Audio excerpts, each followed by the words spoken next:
అదే RTV app వార్తల్ని క్షణాల్లో చదివే అవకాశం ఉంటుంది. ఒక న్యూస్ పేపర్, ఒక టెలివిజన్ ఛానల్ మీ చేతుల్లో ఎప్పుడూ ఉంటాయి. రేవంత్ రెడ్డి గారు తమ బ్రదర్ తిరుపతి రెడ్డి గారు క్లియర్గా చెప్పారు, ఫార్మా క్లస్టర్ ఆయన ఎవడు వార్డు మెంబరా, కౌన్సిలరా, ఎంపీటీసీయా, సర్పంచా, ఎవడు ఈ తిరుపతి రెడ్డి? రేవంత్ రెడ్డి అన్న కావడమే ఆయన క్వాలిఫికేషనా? ఆయన ఎవడు ప్రభుత్వ పాలసీ చెప్పడానికి? ఇది కుటుంబ పాలన కాదా? ఇది అసలు ఏ రకమైన దౌర్జన్యం, ఏ రకమైన వాతావరణం ఇది? తిరుపతి రెడ్డి ఎవరండి? ఎవరున్నా వదులుకోం పట్టుకుంటాము అని చెప్పడానికి, లేదా ఫార్మా పెట్టి తీరుతామని చెప్పడానికి, లేదా రైతులను తన్నైనా సరే భూములు తీసుకుంటాం, ఏదైనా చేసి ఏమైనా చేసి మేము వదిలిపెట్టాం.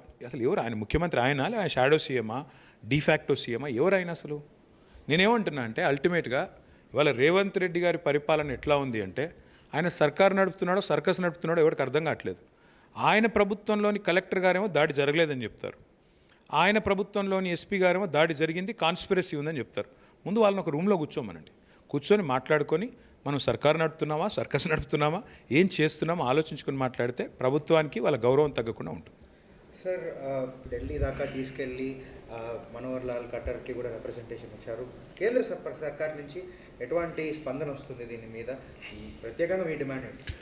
ప్రధానమంత్రి గారు పదే ఒక మాట అంటున్నారు. ఈ మధ్యన ఎక్కడ పోయినా కూడా తెలంగాణ ఏటీఎం అయిపోయింది రాజకుటుంబానికి, కాంగ్రెస్ రాజకుటుంబానికి అని చెప్పారు.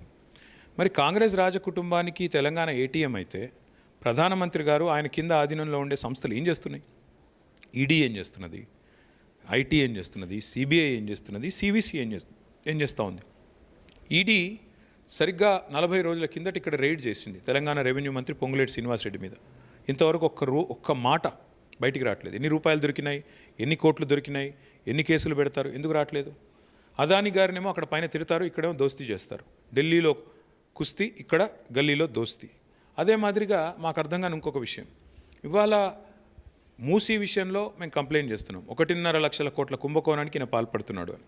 అమృత్ విషయంలో బావమరిదికి అమృతం పంచి కొడంగల్ వాసులకేమో విషం పంచుతున్నాడు అని చెప్తున్నాం. 2 కోట్ల నికర ఆదాయం ఉన్న కంపెనీ ఎట్లా 1100 కోట్ల వర్క్ చేస్తుందండి? ముఖ్యమంత్రి గారి బావమరిది ఉండడం ఆయన క్వాలిఫికేషన్, సుజన్ రెడ్డికి. తిరుపతి రెడ్డికి ముఖ్యమంత్రి అన్న కావడమే క్వాలిఫికేషన్. అంటే మాకు ఇంకే పదవులు లేకపోయినా మా ఇష్టారాజ్యం, ఇదేదో మా ప్రైవేట్ లిమిటెడ్ కంపెనీ లాగా తెలంగాణని వాళ్ళ అనుమూల రేవంత్ రెడ్డి గారి కుటుంబం ఇష్టారాజ్యంగా నడుపుతూ ఉంది. ఒక ఆయనేమో మా ఇష్టం వచ్చినట్టు పోలీసుని మీద ఉసుగొల్పుతా అంటాడు, ఇంకొక ఆయన ఇష్టం వచ్చిన 1000 కోట్ల రూపాయల ప్రజాధనాన్ని కొల్లగొడతా అంటాడు. మరి ప్రధాన ప్రతిపక్షంగా మేమేం చేయాలి? ప్రేక్షక పాత్ర పోషించాలా? తప్పకుండా అడుగుతాం.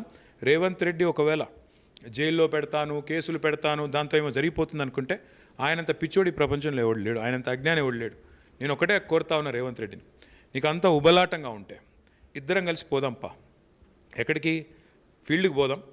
లేదా నిజంగానే ఇప్పుడు నువ్వు అంటున్నావు కదా, 11 నెలల్లో ఏదో పీకి పందిరేశాను, రాజీనామా చేయి కొడంగల్కి, లేదా నన్ను సిరిసిల్లకు చేయమంటే చేస్తావు. ఇద్దరం కొట్లాడదాం.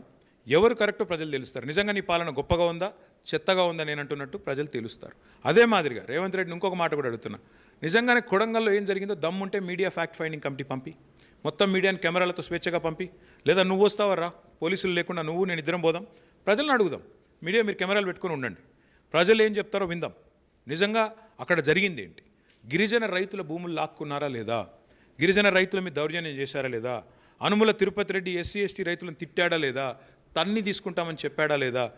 ఎవరి మీద పెట్టాలండి కేసులు? తిరుపతి రెడ్డి మీద పెట్టాలా ఎస్సీ ఎస్టీ కేసులు? రేవంత్ రెడ్డి మీద పెట్టాలా కాన్స్టిట్యున్సీ నిర్లక్ష్యం చేసి రాష్ట్ర ప్రజల్ని చీటింగ్ చేసినందుకు? అంతేగాని ఇవాళ పట్నం నరేందర్ రెడ్డి ఏం తప్పు చేసిండు? నరేందర్ రెడ్డి రైతుల పక్షాన నిలబడ్డం తప్ప, రైతుల కోసం పోరాడడం తప్ప ఆయన మీద ఎట్లాంటి కేసు పెడతారు? ఏం కుట్ర ఉంది?